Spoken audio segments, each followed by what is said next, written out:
Hello, in this video I'm going to be answering the question of whether Atlantis possessed advanced technology, and I'm going to be presenting arguments in favor of this position. I already touched upon this topic in a previous video in which I answered the question of whether Atlantis invented guns and gunpowder. And I argue that they did, and that these stone shooters that were mentioned by Plato are likely to have been describing guns. And obviously, it wouldn't have been translated into guns because nobody even imagined that a civilization that existed 12,000 years ago could possibly have guns. And it wouldn't be historically accurate to make that translation. But look at the function of the tool. We already have a slinger that's mentioned. And because a slinger is already mentioned, the stone shooter has to be something that's different from a sling. And so we are familiar with guns as shooting bullets that are made of metal, but a gun as a functional device can shoot really whatever it wants to. It doesn't have to shoot a metallic object, and so I present other arguments that try to um, interpret the stone shooter as a gun. And if you want to learn more about that, please watch that video. So the idea that Atlantis invented guns and gunpowder is kind of the starting point of possibly interpreting Plato's Atlantis as an advanced civilization.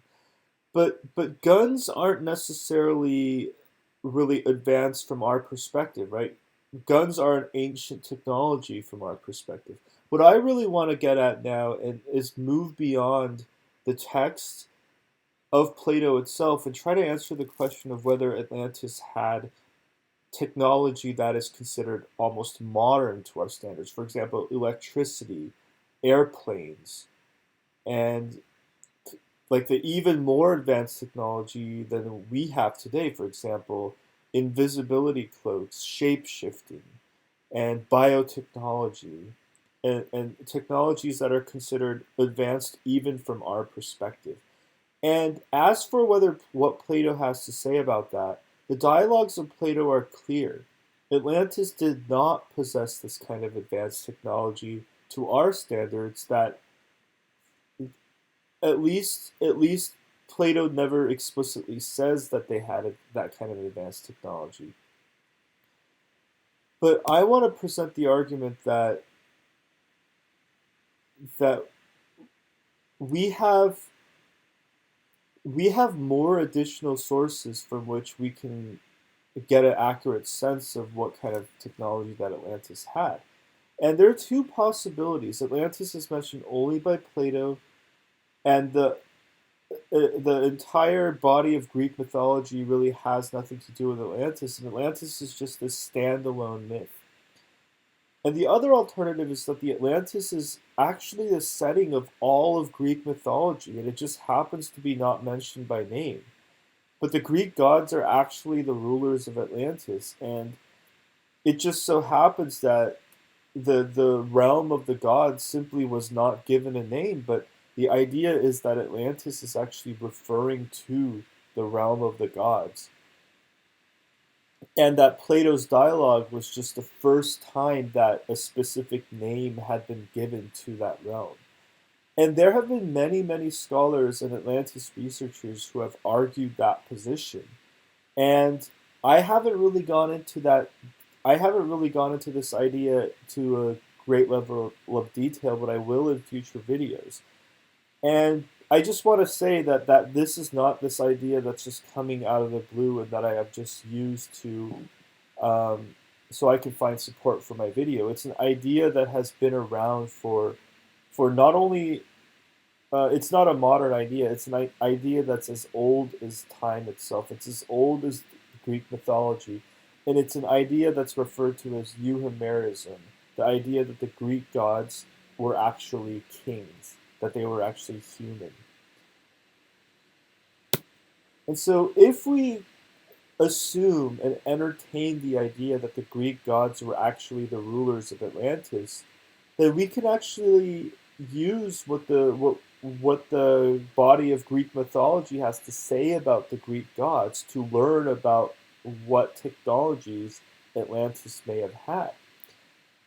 And based on what we know about the Greek gods with respect to their attitude and their perception of technology, it's clear that they don't like technology that spreads among the people at large. They want to control it and have exclusive power over this technology. And you see that in the story of Prometheus when he stole fire from the gods to give it to humanity. It's just fire, for God's sake, right? It's just fire. And yet he was punished for eternity in Tartarus by being chained to a rock and having an eagle pick at his liver every day, and then it would just grow back, and then it would be eaten day after day after day. And you can imagine that's a very painful punishment. I mean, your liver grows back, sure, but the eagle is picking at it, and that probably is very painful. And so, just based on that, we know that Prometheus was a god, and he was still punished by Zeus for giving technology away, for revealing a technology that was meant to be only for the gods.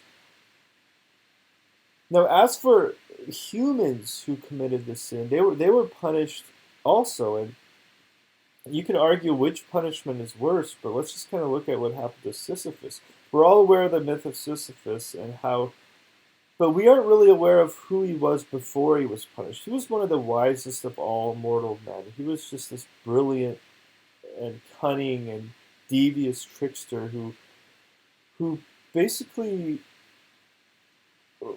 he was so smart that he threatened the gods, and the gods really felt threatened by the impudence and the intelligence of this mortal.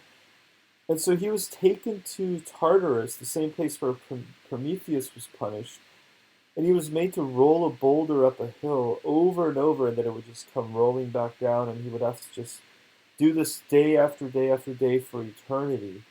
And it's clear what the Greek gods viewed. The Greek gods viewed intelligence, extreme intelligence, as a major threat to their power. And that probably implies that technology, which is created by smart people, is seen as a threat to their rule. And it's another way of controlling technological advances and inventions. And another person who was punished by Zeus was Tantalus, who was actually Zeus's son, and he stole ambrosia and nectar and gave it to the mortals. And ambrosia and nectar is what gives the gods immortality, according to one possible interpretation of the mythology.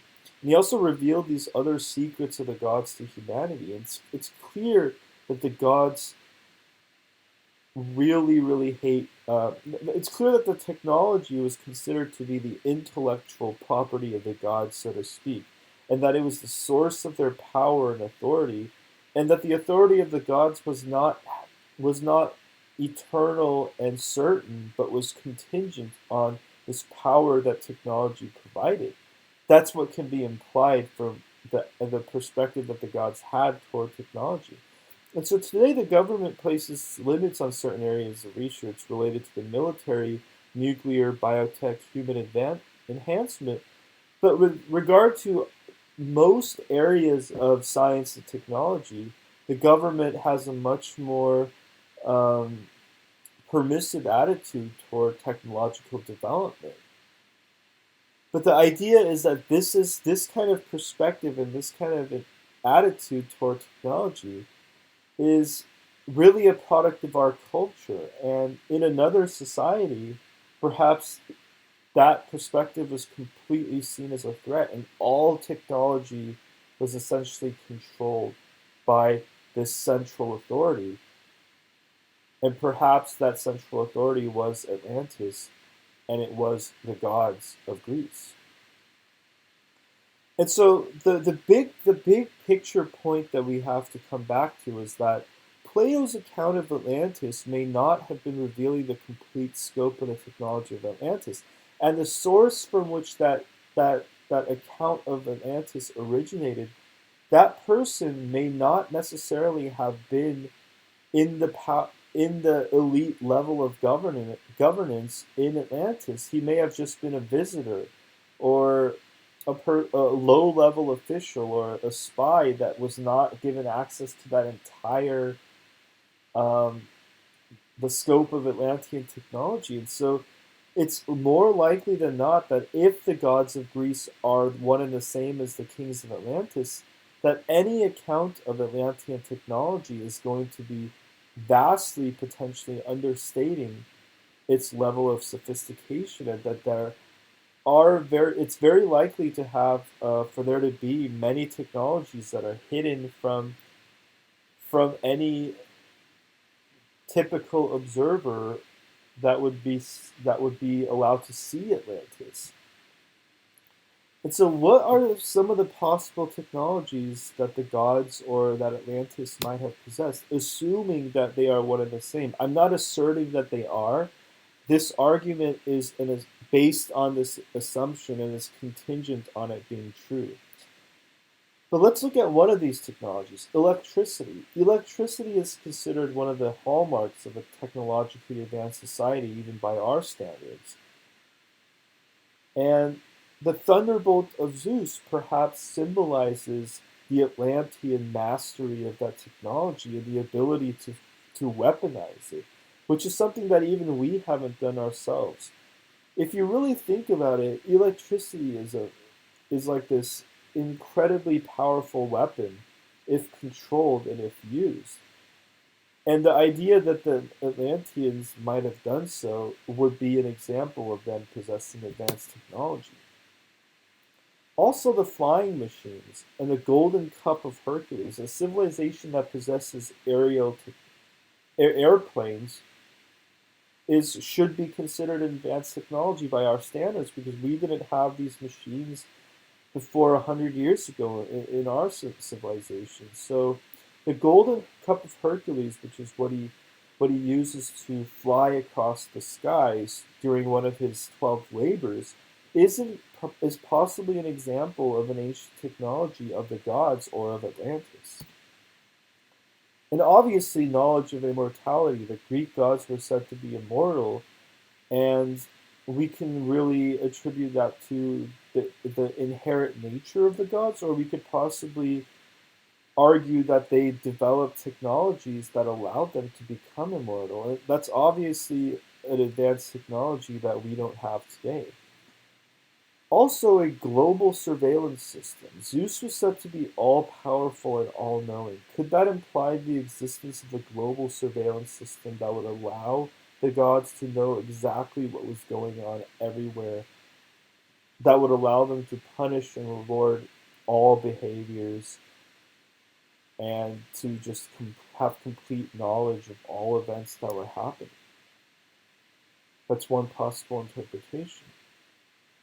And also invisibility and shapeshifting. The gods were said to have disguised themselves as animals and then to suddenly appear before humans. And so the idea is that could this be just a reference to a could this actually have a scientific explanation behind it? Could the gods have actually mastered the technology of invisibility and being able to shift their bodily appearance to any desired form? And even more, could this imply that the Greek gods had mastered the technology of teleportation and telepresence, and perhaps even virtual reality? And so these are very speculative questions that really go beyond the core texts of Atlantis as provided by Plato. But these are questions that are worth asking because it's very much possible that Atlantis is not just an idea that's discussing one of Plato's dialogues or two of Plato's dialogues, but that the entire body of Greek mythology with all of its myths and legends is actually referring to Atlantis, but not using its name when referring to it. And that Plato is merely the first authoritative source that actually specified and gave the name to the place that is being described by Greek mythology from the very, very beginning of Greek civilization.